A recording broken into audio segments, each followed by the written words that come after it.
Nay! Ano po? Siya nga pala, Nay. May kukwento ako sa inyo. Ano yun? Kanina po sa bus, nakakita po ako ng babaeng nakatayo. Naawa po ako. Ayoko pa naman kung nakakakita ng gano'n. For sure, pinaupo mo siya. Hindi, Nay, no? Pinitin ko na lang po yung mata ko para hindi ko siya makita nakatayo.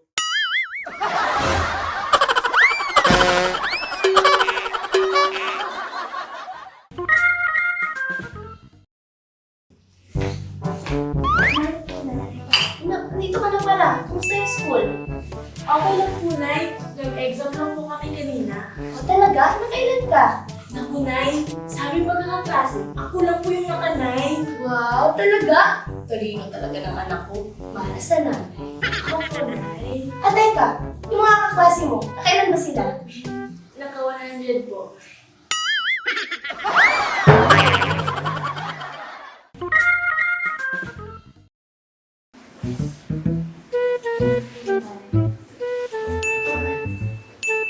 Diyan na pala kayo. Magpalit na kayo agad ha? At kakain na tayo. Ate, may tatanong ako sa'yo. Bakit kaya sa tuwing nagdadala ako ng jowa dito sa bahay, nagagalit sila? Ganun ba? Hindi ko rin alam eh. Bakit kaya? Ewan ko rin eh. Try mo kayang magdala ng kamukha ni nanay. Naku, nasubukan ko na yan. Mas lalong nag-visit si tatay.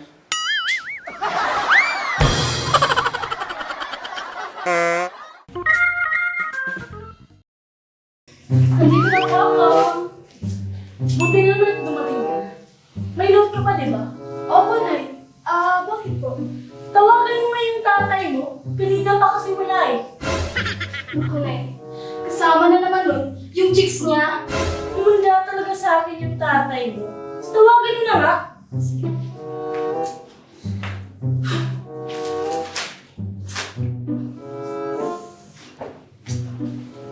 Oh, anong sabi? Naku, Nay. Kasama nga ni tatay, yung babae niya. Yung babae pa nga yung sumagot eh. Ha? Anong sabi? Ang sabi, the number you have dialed is out of coverage area. Please try your call later. Di ko na nga pinatapos eh. Inglesera kasi.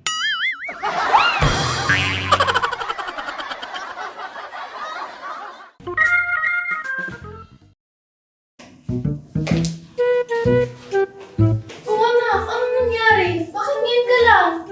Kasi po, hindi agad ako pinauwi ng teacher ko. Bakit naman? Kasi po, kanina sa exam, sabi ng teacher namin, mag-imagine daw po kami. Mag-imagine ng ano?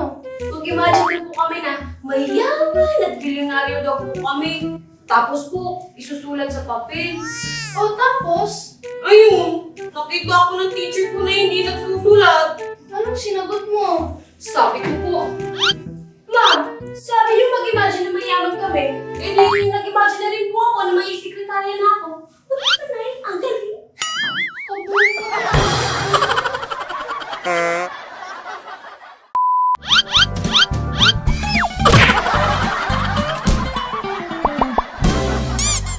Pag nag-e-exam sa ibang bansa, cover your paper please.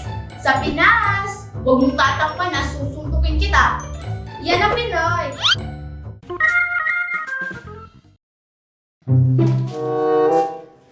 Oh anak, bakit di ka pa nagbibihis? Mamaya na po inay. Gumagawa pa po ako ng assignment. Sipag-sipag talaga ng anak ko. Sana ganyan dito kapatid mo. Nay, matanong ko lang po. Ano yan? Di ba, Nay, kapatid ko po yung nasa chat nyo? Oo naman, anak. Bakit natanong? Mahal niyo po ba siya, Nay? Oo naman, anak. Mahal na mahal. Talaga po? Oo nga, mahal na mahal. Parang ikaw, mahal na mahal din ni nanay. Mahal niyo po pala. Bakit niyo po siya kinain, Nay? Nay naman!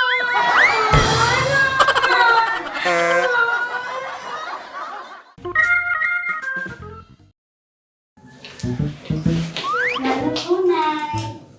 Oh, anak, ano yung dala mo? Ay, ito po, Nay, pagkain po. Binili ko sa kanil kanina. Kumusta naman araw niya? Okay lang naman po, Nay. Gusto ko sa kanil kanina. Bakit? Nung unang bili ko po kasi, tinanong po nila ako kung okay lang daw po ba na kulang ng piso yung isusukli nila sa akin. Eh ano sabi mo? Sabi ko po, okay lang din po ba na sa susunod na bibili ako, kulang din po ng piso yung ibabayad ko? Ano sabi ng cashier? Sabi niya po, wait lang ha, magpapabarya lang ako.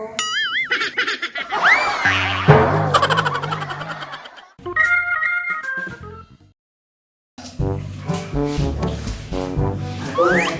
Oh, anak, magmerienda ka muna. Nagluto ako ng turon. Kaya na may research pa ako eh. Sige, magbihis ka na lang muna. Ay, siya nga pala na, yung paper ba ng computer natin nalilisin mo ba? Kasi nalugat mo ng pagkain kayo. Oo na, tapos na. Wala yun. Pero na, pagkatapos ng linisan, in-alphabetical order ko muna. Hindi kasi sunod-sunod.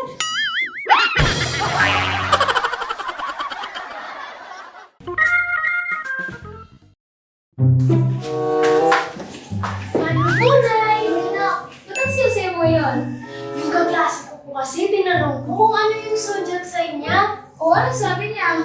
Sabi niya, Cancer daw po. Eh, ikaw na, bakit zodiac mo? Ikaw muna, Nay. Ay, sir sa akin na. Sa akin naman po, Goiter.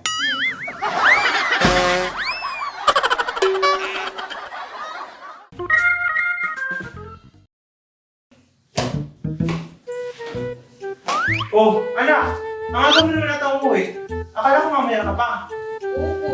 Oh, eh bakit umuwi ka na agad? Kasi po, yung teacher ko, puro kalandian lang yung tinuturo. Ha? Eh paano naman? Yung mga fairy tales po. O ano namang malandi doon sa mga fairy tales, Aber? Katulad dito tayo, si Cinderella. Kasya naman talaga yung sapatos niya. Pero, iniwan nila talaga para habulin. Tapos, si Sleeping Beauty, nagtulog-tulugan para mahalikan. Tapos, si Snow White, nagpatay-patayan para nagkapangin. Tapos, si Little Mermaid naman, gustong magkata para makabuka ka. Buti pa tayo, puro kalandian lang. Buti pa si Dora, gala lang ng gala. Ay, naman.